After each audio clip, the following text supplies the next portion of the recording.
suspects.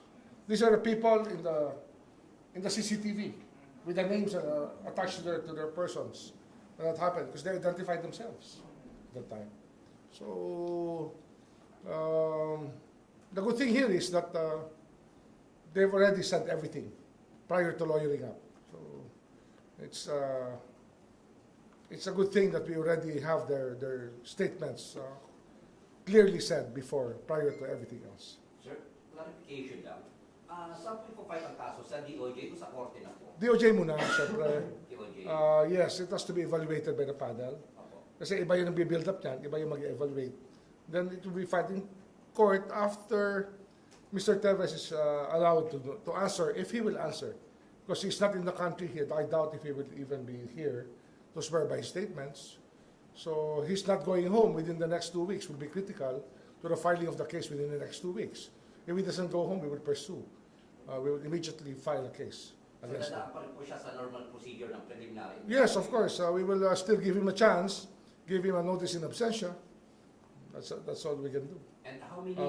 Send the notices to his last known address, to his office address, to what places he frequents, to his home address, to the Batasan. And after that, the period will start rolling already. And if he does not answer, he does not make a counter affidavit, then it's considered submitted. How many counts of murder case, sir, to be filed against Congressman Teves? 10 murder cases, because there are 10 dead people, and several other multiple frustrated and multiple attempted murder.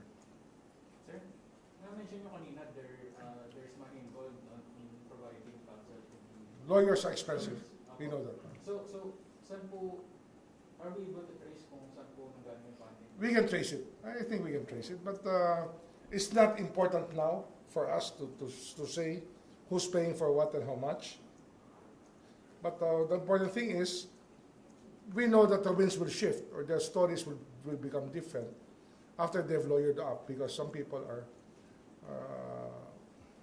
there's already a money angle involved when it comes to this. So like, let's clarify po. So may previous statement sila, no? Then nagkaroon po sila ng private lawyer. So nagpalit po sila ng statement.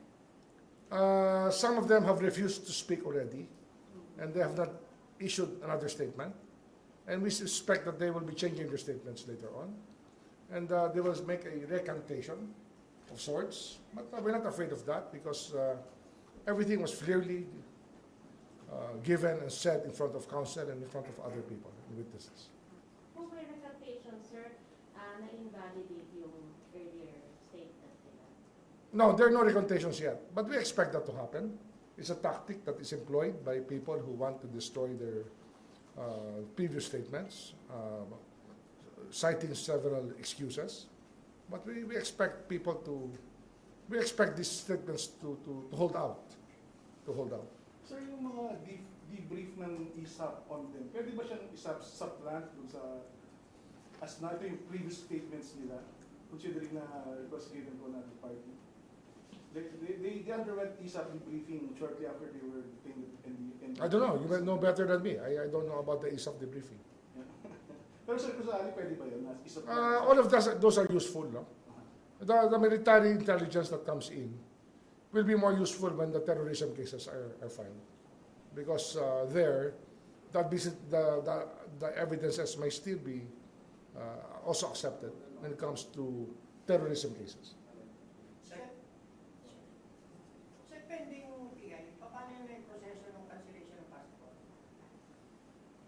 Ano yan eh, once it is filed in court, then there will be a subsequent motion. A motion to cancel the passport once it's filed in court.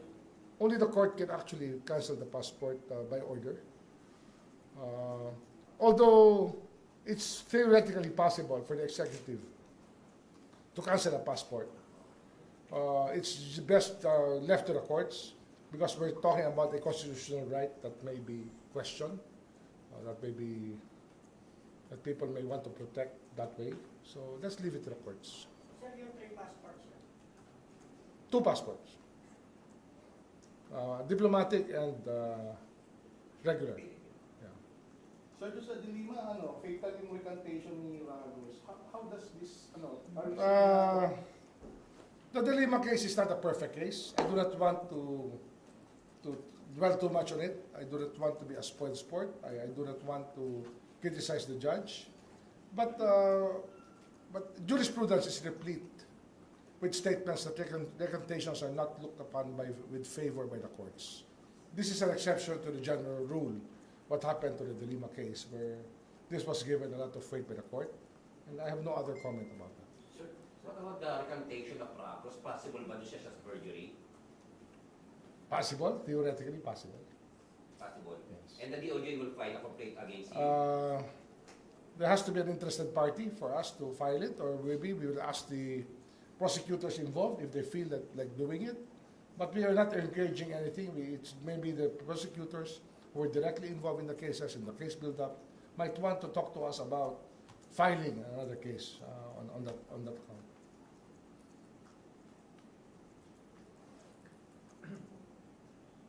Sir, so right now, dahil po, kumbaga, may mga lawyers na nga po yung mga suspect, meron po bang natira na nagsasabi pa rin po, I mean, those are maintained Meron pa rin naman. previously? Meron pa rin. Mhm. Ano po, how would you describe the... Actually, meron pa kayo. May mga dinidevelop pa kami ibang angles na kasama rito. That's why we're not very gung-ho on actually filing the cases at once. There are people who we want to talk to for a second time. But we're looking at a balance of public interest, of course, and the need to pursue these cases thoroughly. But we're very thorough. I can assure you that we're trying to be very thorough about what we do. As I said, I've been saying to all of you here in this group that this is really a time for patience. And when we build up cases, we have to be patient with it. We have to follow the process. We have to follow the timelines. That's how the work is done.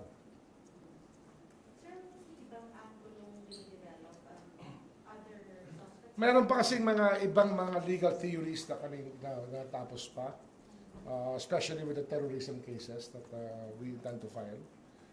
May mga kailangan pa kami kausapin na mga testigo tungkol dito. Kasi mabigat talaga itong mga kasong ito. At malalim talaga ang epekto nito sa taong bayan sa loob ng Negros Oriental, kung saan natakot talaga ang taong bayan. At hanggang ngayon, hindi pa rin sila panatag, kung tutuusin. At malaki ang epekto nito sapagkat ultimo ang imahe ng kapulisan sa ating bayan dahil sa nangyari sa Negros Oriental ay naapektuhan. Alam naman natin, ito ay reflection o salamisim lamang ng sitwasyon ngayon sa ating kapulisan. Kaya mahalaga na itong mga kasong ito ay mapag-aralan ng gusto upang pag ito ay isinalang namin ay talagang aandar ito at gugulong na papunta sa takdang katapusan na hinaharap natin. Mapanagot natin ang mga taong gumawa ng kamalian tulad ng terorismo sa altar ng batas.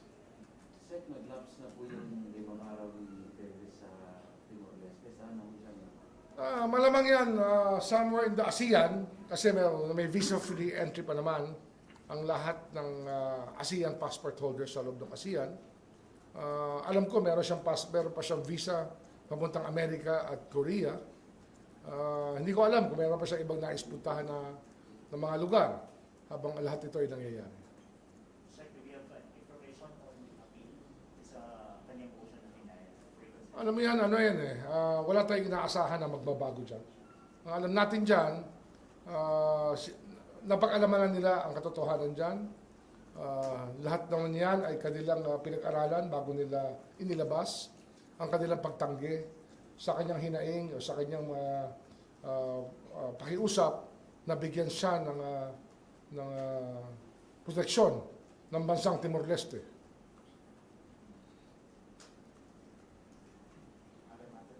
Other matters?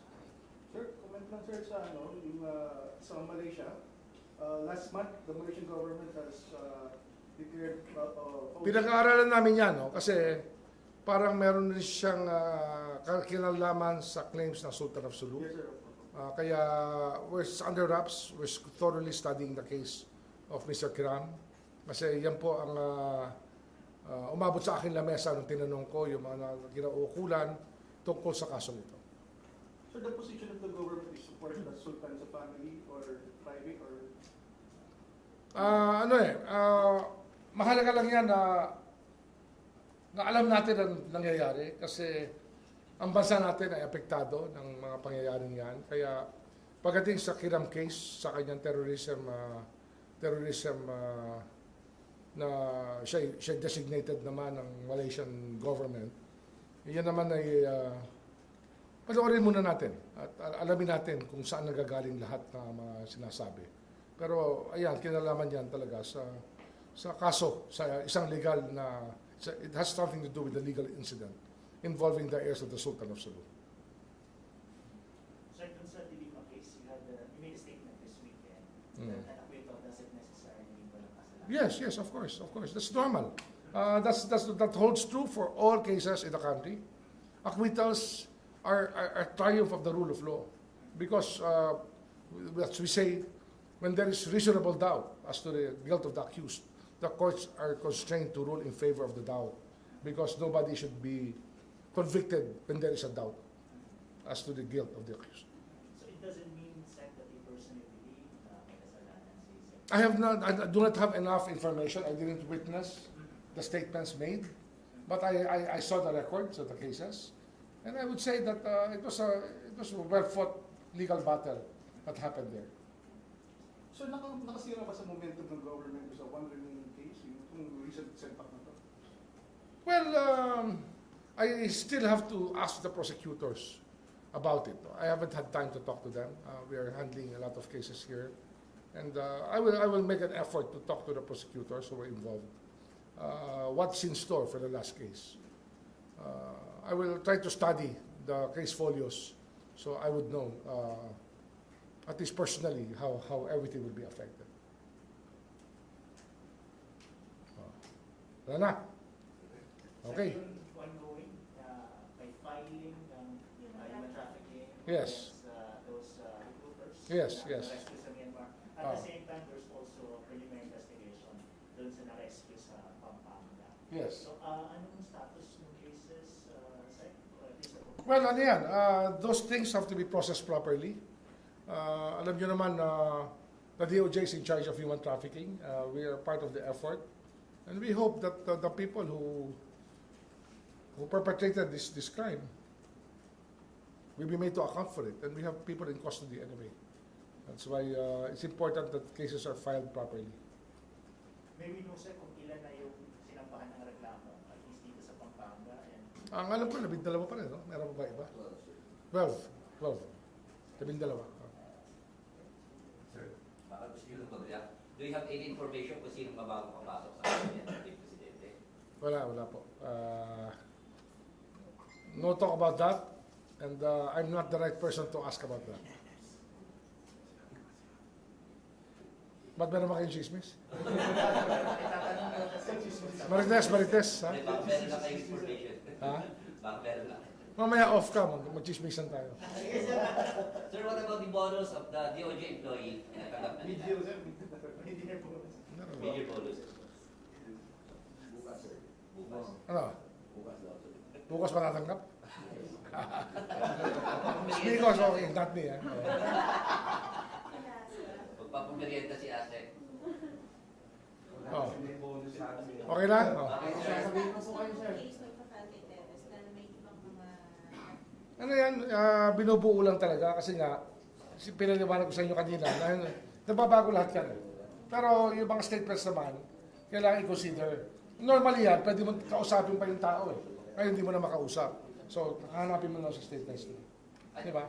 Sir, Sir, pahabol na ng lang. DOJ panel doon sa campaigns versus Tebas, ilang linggo yung hintay natin para makapag... Sa courts, pag hindi siya sumipot dito sa Pilipinas, wala siyang abogadong pwedeng kilalanin pag hindi siya sumisipot dito.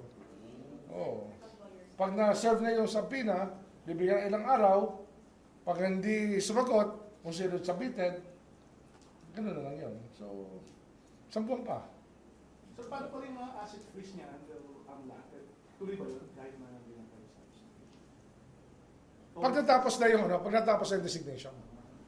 Ongoing pa yung designation. Sir, yung list of respondent, aside from Congressman Teves, ilan pa yung mga respondent? Meron pa kaming inaay na iba. Yun nga eh. Meron pang kailangan kausapin eh. Hindi pa rin tapos eh. May mga bagay na dumarating pa sa aming kaalaman. Kagaya nung Sabado nandito ako, may kausap ako dito mahalaga na may kinalaman sa kaso ng Teves, hindi nyo na nakita. Kaya hindi nyo alam kung sino. Mga ilan, sir? Mga ilan? Mga 8 na tao nagpunta rito. Yung respondent. Ngayon yung nagpunta rito. Yung respondent, 2, 3, 4. Sir, kasama niyo si Henry. Sa, ha? Hindi, yung para sa terrorism cases. Mga 3, 4. Pero sa 10 counts of murder, ilan pa respondent? 11, 12. Hindi ako sigurado. Marami na. Meron pa kasing meron pa kaming pwedeng filean na na accomplice at accessory. Pero hindi pa na-filean. Mga ilan yun, sir? Inaayos pa, binabasa pa namin ang statements ulit eh. Kaya nga hindi namin matapos-tapos. Kasi hindi na namin pwedeng tanongin yung ibang tao. Kasi nga, nag-lawyer up na nga. Pero meron naman sila statements. Yun ang pinag-aaralan. Sir, concentration ba natin kay Arnie Teves about yung tungkol sa kay Henry? Hindi naman siya nawawala sa Henry Teves will always be part of this mix. He is not being cleared of anything.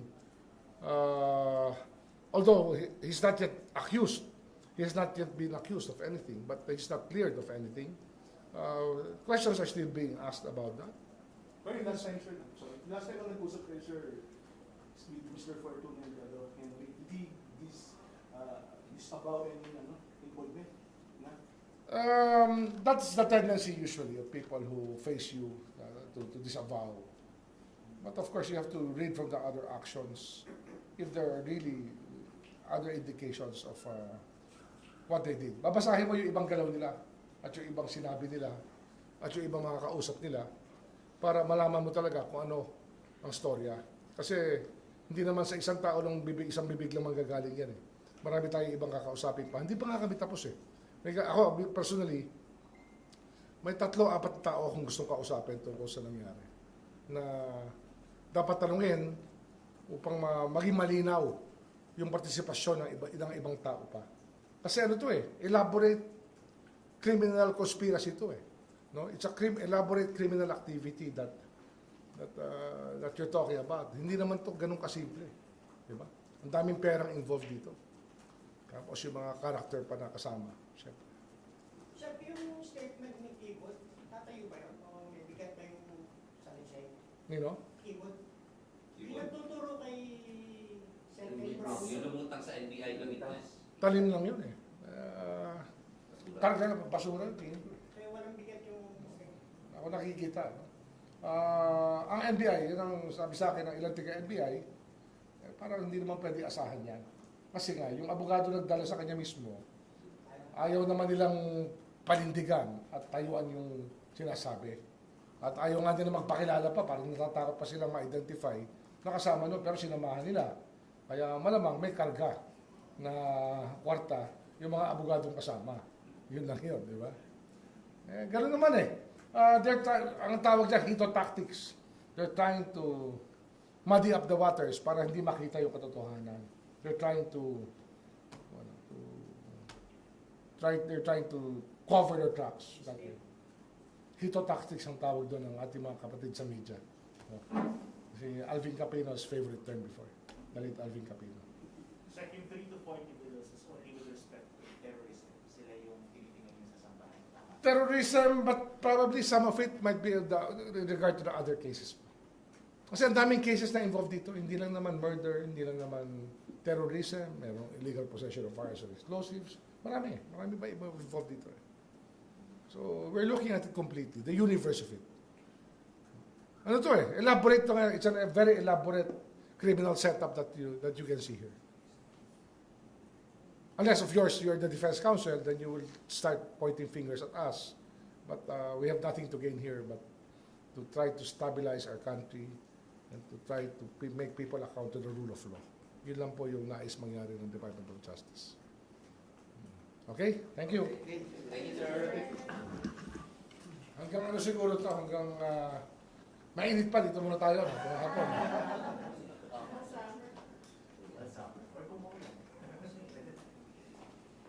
Maganda siya, dito na lang palagi. Ha? Dito na lang palagi. Kung available. Kasi minsan maraming nag-iintay dito. Okay. O sige, salamat. Thank you, Sir Jay. Thank you, sir. Patay na ikaw.